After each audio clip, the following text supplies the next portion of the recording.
السلام علیکم۔ آج جو میرا ٹاپک ہے وہ ہے کہ ایک عورت اور مرد کی جو سائیکالوجی ہوتی ہے، نفسیات ہوتی ہے، اس میں کون کون سے مین فرق ہوتے ہیں اور وہ کس طرح مختلف ہوتی ہے، تو وہ چیزیں آج میں آپ کو بتاؤں گا۔ تو سب سے پہلے ریسرچ نے ثابت کیا ہے کہ عورت اور مرد کے جو برین ہوتا ہے، جو اس کا اسٹرکچر ہوتا ہے، وہ مختلف ہوتا ہے۔ عورت کا مختلف ہوتا ہے اور مرد کا مختلف ہوتا ہے۔ مثال کے طور پر ایمک ڈولا جو برین کا ایک حصہ ہوتا ہے چھوٹا سا، یہ ایموشنز کے لیے ہوتا ہے، ایموشن کو کنٹرول کرتا ہے۔ تو وہ جو ایمک ڈولا ہوتا ہے، ایمک ڈولا عورتوں کا چھوٹا ہوتا ہے اور مردوں کا بڑا ہوتا ہے۔ نیکسٹ سیکنڈ پوائنٹ ہے ہارمونز۔ ہارمونز کا بھی عورت اور مرد میں فرق ہوتا ہے۔ اب مثال کے طور پر ٹیسٹوسٹیرون ہوتے ہیں، یہ مرد میں زیادہ ہوتے ہیں، عورتوں میں کم ہوتے ہیں۔ مثال کے طور پر آدمی کے اندر جو ٹیسٹوسٹیرون ہوتے ہیں وہ ایگریشن کے ساتھ ایسوسیٹ کرتے ہیں، اور دوسرا ٹیسٹوسٹیرون کا کام ہوتا ہے کہ ڈومیننس۔ لیکن عورت کے اندر جو چیز ہوتی ہے وہ اس کا نام ہوتا ہے ایسٹروجن، جو امپیتھی کو کنٹرول کرتی ہے۔ پوائنٹ ہے ایگریشن۔ ایگریشن کیا ہوتا ہے، یہ کتنا فرق ہوتا ہے دونوں میں، کہ سائیکالوجی کیا کہتی ہے۔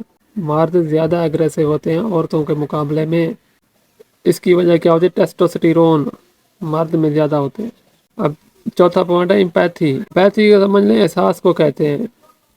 اب عورتیں جو ہوتی ہیں ان میں زیادہ احساس ہوتا ہے، ان میں ایمپیتھی زیادہ پائی جاتی ہے مردوں کے مقابلے میں، وہ زیادہ حساس ہوتی ہے۔ اس کی وجہ کیا ہوتی ہے کہ وہ ایسٹروجن ہوتا ہے، ہارمون، جو عورتوں میں زیادہ پایا جاتا ہے۔ نیکسٹ پوائنٹ ہے جی رسک ٹیکنگ۔ رسک ٹیکنگ، جو آدمی ہوتے ہیں وہ زیادہ رسک لیتے ہیں عورتوں کے مقابلے میں، عورتیں کم رسک لیتی ہیں، اس کی وجہ وہ ٹیسٹوسٹیرون ہوتے ہیں۔ اب چھٹی چیز ہے پرابلم سالونگ۔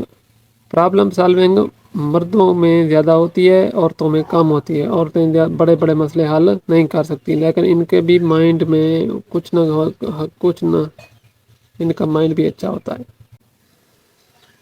اب ہے نیکسٹ ساتویں اہم چیز، وربل ایبلٹی، مطلب بولنے کی ایبلٹی۔ یہ عورتوں میں زیادہ ہوتی ہے مردوں کے مقابلے میں، عورتیں زیادہ اچھا طریقے سے بول سکتی ہیں۔ اب نیکسٹ چیز ہے میتھ ایبلٹی۔ میتھ کی میں بھی مرد جو ہوتے ہیں وہ زیادہ ایکٹیو ہوتے ہیں عورتوں کے مقابلے میں۔ نیکسٹ پارٹ ہے سوشل سکلز۔ سوشل سکلز میں عورتیں بہت اچھی ہوتی ہیں مردوں کے مقابلے، کیونکہ ان کے اندر آکسیٹوکن ہوتا ہے جو ان کو سوشلی بہت ایکٹیو بناتا ہے۔ نیکسٹ ہے جی ایموشنل ریگولیشن۔ ایموشنل ریگولیشن میں عورتیں زیادہ اچھی ثابت ہوتی ہیں مردوں کے مقابلے میں۔ نیکسٹ پارٹ ہے سٹریس۔ عورتیں جو ہیں وہ سٹریس زیادہ فیس کرتی ہیں مردوں کے مقابلے میں۔